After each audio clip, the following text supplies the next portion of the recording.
बिस्मिल्लाहिर्रहमानिर्रहीम। तो आज हम सॉल्व कर रहे हैं मैकेनिक्स ऑफ सॉलिड 2 की असाइनमेंट नंबर 1।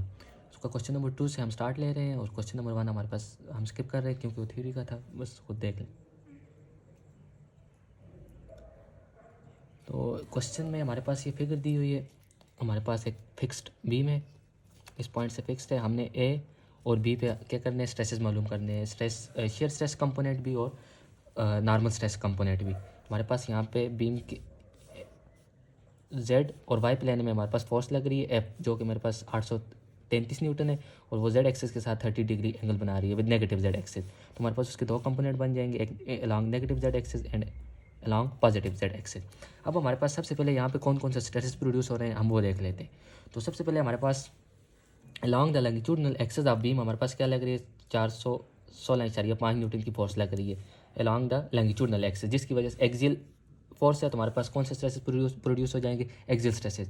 हमारे पास सिग्मा एक्सियल प्रोड्यूस हो जाएगा P अपॉन ए। देन हमारे पास वाई एक्सिस के अलॉन्ग हमारे पास मूवमेंट दी हुई है। हमारे पास बीम के लैंगिट्यूडनल एक्सिस के अबाउट जब हमारे पास मूवमेंट लगती है तो उसकी वजह से हमारे पास टॉर्डिनल स्ट्रेसेस प्रोड्यूस होते हैं। तो एक तो हमारे पास एक्सियल स्ट्रेस आ जाएंगे due to 416.5 newton force and हमारे पास टॉर्डिनल स्ट्रेसेस आ जाएंगे due to 40 newton metre torque along longitudinal axis. Then हमारे पास इसका जो वर्टिकल कंपोनेंट है अलॉन्ग जेड एक्सिस, इसकी वजह से हमारे पास यहाँ पे ए और बी पे हमारे पास क्या प्रोड्यूस हो जाएंगे, शेयर स्ट्रेसेस प्रोड्यूस हो जाएंगे। Horizontal shear and vertical share हमारे पास सेम होते हैं, horizontal shear and vertical share produce हो जाएंगे। देन इसी की वजह से यहाँ पे मूवमेंट प्रोड्यूस होगी और मूवमेंट की वजह से हमारे पास फ्लेक्सर स्ट्रेसेस प्रोड्यूस हो जाएंगे। तो टोटल हमारे पास 4 स्ट्रेस प्रोड्यूस हो रहे हैं। फर्स्ट वन हमारे पास एक्सियल, देन टॉर्जनल स्ट्रेस, हमारे पास shear stress and normal stress. तो हमारे पास कहा गया है कि नॉर्मल कंपोनेंट और शेयर कंपोनेंट निकालने हैं। तो फॉर एग्जांपल जब हम नॉर्मल कंपोनेंट निकालेंगे, sigma normal is equal to हो जाएगा sigma axial plus sigma flexure. ये हमारे पास ए पॉइंट के लिए भी और देन बी पॉइंट के लिए एक्सियल स्ट्रेस तो सेम रहेगा, लेकिन फ्लेक्सियल स्ट्रेस हमारे पास चेंज हो जाएगा बी के लिए। देन हमने क्या निकालना है, शेयर कंपोनेंट निकालने हैं। तो शेयर कंपोनेंट हमारे पास हमारे पास किसके बराबर होगा, टॉर्जनल स्ट्रेस। फॉर एग्जांपल ये टी आर से टॉर्जनल स्ट्रेस है। देन हमारे पास horizontal shear and vertical shear, मैं इसे टी वी कह देता हूँ, ये टी एच भी कह दें, उससे कोई फर्क नहीं पड़ता। ये ए पॉइंट के लिए भी और बी पॉइंट के लिए भी। तो स्ट्रेसेस फाइंड करने से पहले सबसे पहले हम इसका क्रॉस सेक्शन ड्रा कर देते हैं इधर। इससे हमें स्ट्रेस वेरिएशन का पता चलेगा, कहाँ पे मैक्सिमम है कहाँ पे मिनिमम है, ये सब कुछ हमें क्रॉस सेक्शन से पता चलेगा। ये पॉइंट ए है, ये पॉइंट बी है, ए बी, और ए और बी दोनों हमारे पास सरफेस पे लाई कर रहे हैं। तो सबसे पहले हम स्टार्ट लेते हैं टॉर्जनल स्ट्रेसेस से। ए पे भी फाइंड करते हैं, बी पे भी फाइंड करते हैं। अगर आप गौर करें तो हमारे पास ए और बी पॉइंट दोनों किस पे लाई कर रहे हैं, सरफेस पे लाई कर रहे हैं, और सरफेस पे हमारे पास टॉर्जनल स्ट्रेस मैक्सिमम होते हैं। अगर टॉर्जनल के स्ट्रेस के फार्मूले की बात की जाए तो T divided by J into rho, ये रो के साथ लीनियरली वेरी करते हैं, सरफेस पे मैक्सिमम होते हैं। अब ए पॉइंट भी सरफेस पे लाई कर रहा है, बी पॉइंट भी सरफेस पे लाई कर रहा है, तो इसका मतलब है ए पे भी मैक्सिमम टॉर्जनल स्ट्रेस होंगे और बी पे मैक्सिमम टॉर्जनल स्ट्रेस होंगे और दोनों सेम होंगे। T A divided by T B equal to torsional, इसे T1 कह देते हैं क्योंकि हमारे पास शेयर स्ट्रेस बाद में आएंगे तो उसे T2 कह देंगे। हमारे पास सर्कुलर शाफ्ट है जिसका डायमीटर कितना है, 80 millimetre, T A equal to T. और अगर रेडियस ऑफ गायरेशन की बात की जाए या पोलर मूवमेंट ऑफ इनर्शिया, तो हमारे पास आ जाएगा पाई D⁴ divided by 32 for circular shaft. और हमारे पास डिस्टेंस की बात की जाए सेंटर से लेके ए तक या सेंटर से लेके बी तक, तो हमारे पास रो इक्वल टू D/2। तो T at A equal to tau D/2 pi D⁴ divided by 32। तो ये हमारे पास आ जाता है 16T divided by pi D³ पर सर्कुलर शाफ्ट। ये हम यूजुअली याद भी रखते हैं कि सर्कुलर शाफ्ट के लिए torsional stress equal to 16T divided by pi D³। अब हमारे पास टी की वैल्यू, हमारे पास टॉर्जनल टी की वैल्यू दी हुई है along Y axis 40 newton metre है। तो हम सबसे पहले इसको न्यूटन मिलीमीटर में कन्वर्ट कर देते हैं। तो ये हमारे पास आ जाएगा टा1 equal to 16 into 40,000 newton millimetre. Newton millimetre में इसलिए कन्वर्ट किया कि अगर हमारे पास ओवरऑल इसका यूनिट न्यूटन पर मिलीमीटर स्क्वायर रह जाए तो उसे फिर हम MPa लिख लेते हैं, मेगा पास्कल। तो 16T divided by pi T cube, और डी हमारे पास 80 मिलीमीटर है, 80 मिलीमीटर को। तो इधर से अगर हम टारगेट स्ट्रेसेस को कैलकुलेट करें तो ये हमारे पास बन रहे हैं 0.398 MPa, और ये हमारे पास पॉइंट ए पे भी यही रहेगा और पॉइंट बी पे भी यही रहेगा, क्योंकि हमारे पास दोनों पॉइंट सरफेस पे लाई कर रहे हैं, इनके लिए जे भी सेम है और हमारे पास रेडियस भी सेम है, सेम रेडियस पे लाई कर रहे हैं। और टारगेट स्ट्रेसेस, देन हमारे पास ए पे हम हॉरिजॉन्टल शेयर फाइंड करते हैं। सबसे पहले हम शेयर स्ट्रेस कंपोनेंट फाइंड कर रहे हैं, तो शेयर स्ट्रेस कंपोनेंट हम ए पे भी फाइंड करते हैं, बी पे भी फाइंड करते हैं। तो टारगेट स्ट्रेस ए और बी पे सेम था। और अगर हम हॉरिजॉन्टल शेयर की बात करें TH, तो सबसे पहले अगर इसकी स्ट्रेस वेरिएशन की डायग्राम की बात करें तो ये हमारे पास पैराबोलिकली वेरी करते हैं। हमारे पास टॉप और बॉटम पे हमारे पास 0 होते हैं, और मिड में हमारे पास मैक्सिमम होते हैं। टॉप और बॉटम पे 0 और हमारे पास न्यूट्रल एक्सिस पे मैक्सिमम होते हैं हॉरिजॉन्टल। और इसके फार्मूले की अगर बात की जाए तो VQ डिवाइडेड बाई IB। अगर अब हम किस पॉइंट पे फाइंड कर रहे हैं, ए पॉइंट पे। अगर आप इसको लॉन्ग सेक्शन देखें तो आपके पास ये एक लेयर बनेगी, क्योंकि टारगेट स्ट्रेस हमारे पास वर्टिकल शेयर या हॉरिजॉन्टल शेयर हमेशा किसी न किसी लेयर पे होते हैं, एक पॉइंट पे नहीं होते। तो ये हमारे पास ये वाली जो लेयर बन रही है, अगर आप देखें तो ये पॉइंट बन रहा है, यानी कि न्यूट्रल एक्सिस, यानी कि target stresses shear stresses at A will be tau maximum. And अगर शेयर स्ट्रेसेस एट बी की बात की जाए तो हमारे पास ये पॉइंट बी, ये पॉइंट है, यानी कि ये वाला पॉइंट, तो ये हमारे पास क्या हो जाएंगे, 0 हो जाएंगे।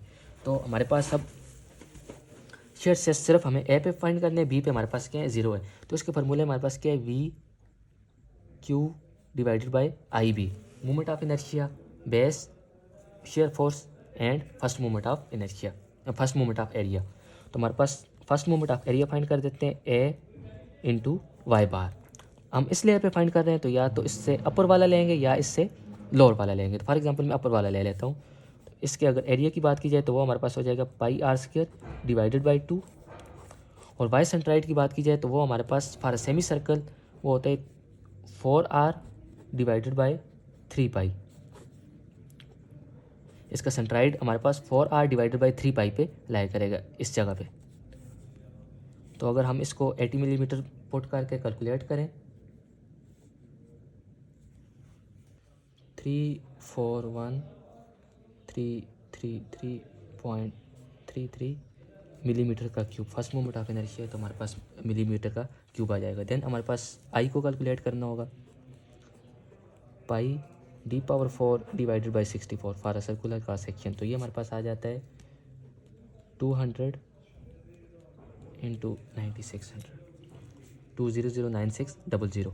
अब हमने क्या करना है, बी हमारे पास क्या हो जाएगा, ये वाली इस लेयर की विड्थ। तो हमारे पास बी इक्वल टू 80 मिलीमीटर, क्योंकि ये डायमीटर के बराबर आएगा, इस लेयर पे वो स्ट्रेसेस प्रोड्यूस हो रहे हैं, तो 80 मिलीमीटर आ जाएगा। देन हमारे पास लास्ट में क्या रह गया, वी।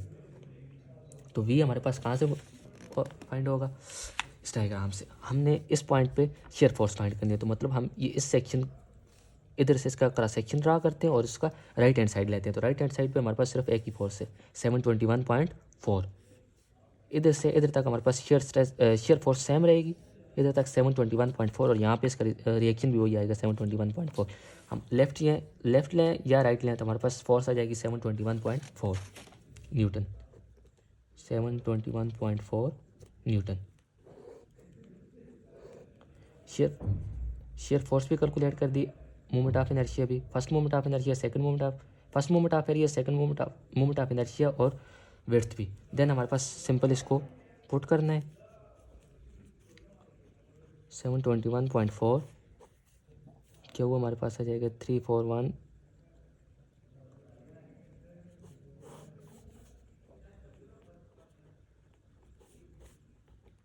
Into B.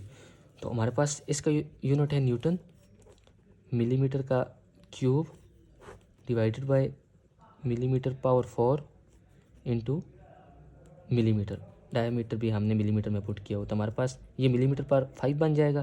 तो ये सारे हमारे पास कैंसिल हो जाएंगे, ये पावर 4 है तो हमारे पास मिलीमीटर का स्क्वायर बच जाएगा, न्यूटन पर मिलीमीटर स्क्वायर। तो इसका आंसर आ जाएगा MPa में, जो कि हमारे पास आता है 0.19।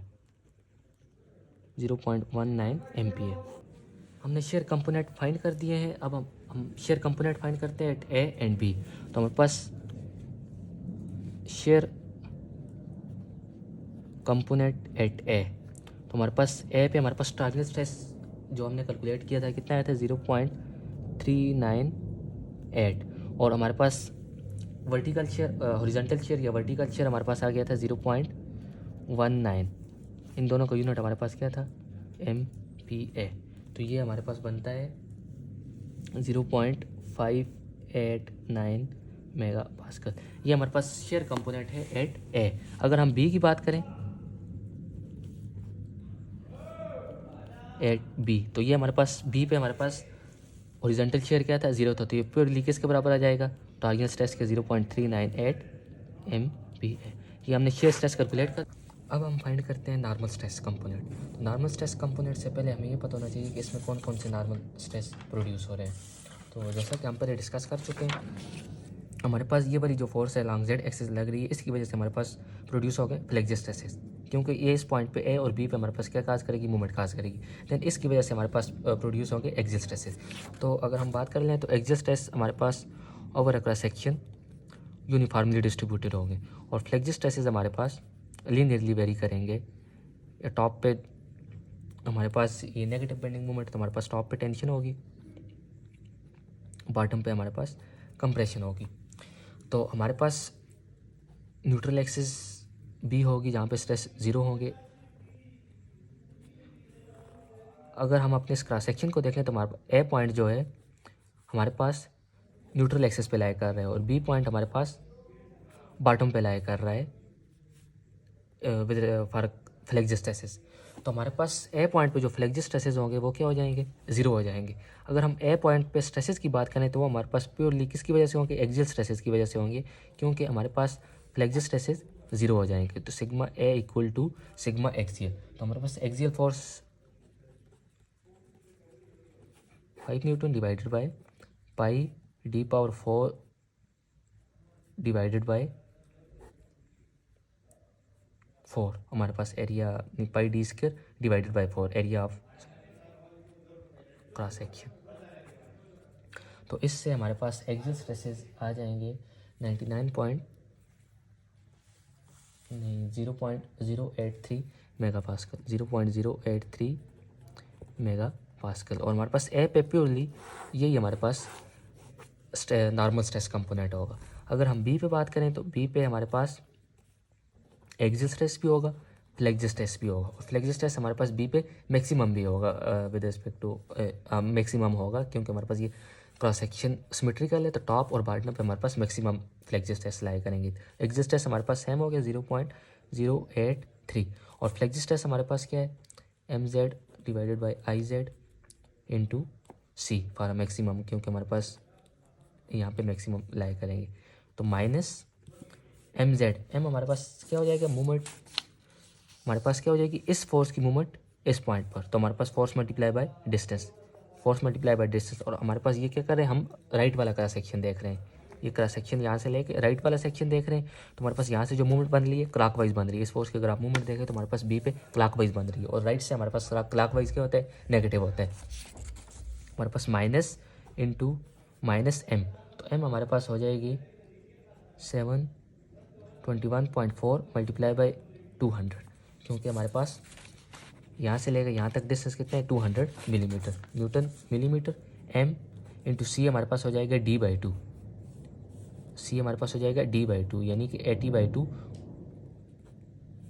40 मिलीमीटर, और डी हमारे पास न्यूट्रल एक्सिस से ये बी पॉइंट न्यूट्रल एक्सिस से नीचे लाई कर रहा है यानी कि -40, और डिवाइडेड बाई आई हमने फाइंड किया था, आई हमारे पास आ रहा है 200 इंटू 9600। तो इससे हमारे पास बी पे हमारे पास स्ट्रेसेस आ जाएंगे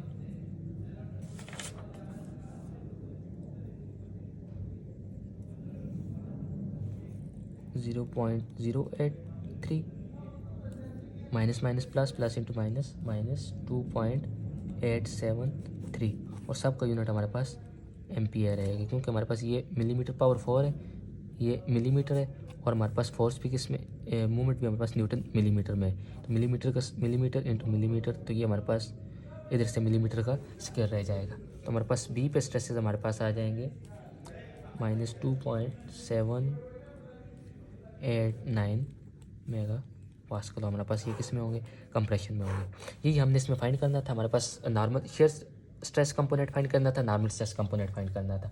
अगर हम डायग्राम को देखें तो हमारे पास इस पे Y axis along longitudinal axis movement लग रही थी, इसकी वजह से टॉर्जनल स्ट्रेस आ रहे थे। तो हमने टॉर्जनल स्ट्रेस फाइंड किए, देन हमारे पास इस फोर्स की वजह से एक्सिस स्ट्रेस आ रहे थे, और इसकी वजह से हमारे पास शियर स्ट्रेस भी आ रहे थे, और हमारे पास फ्लेक्स स्ट्रेस भी आ रहे थे। हमने सबको फाइंड करके ऐड करके हमारे पास ओवरऑल स्ट्रेस कंपोनेंट एट ए और एट बी पे भी निकाल दिया। मैंने ये भी देखा कि हमारे पास स्ट्रेस किस तरह वेरी करता है रहा सर्कुलर क्रॉस सेक्शन।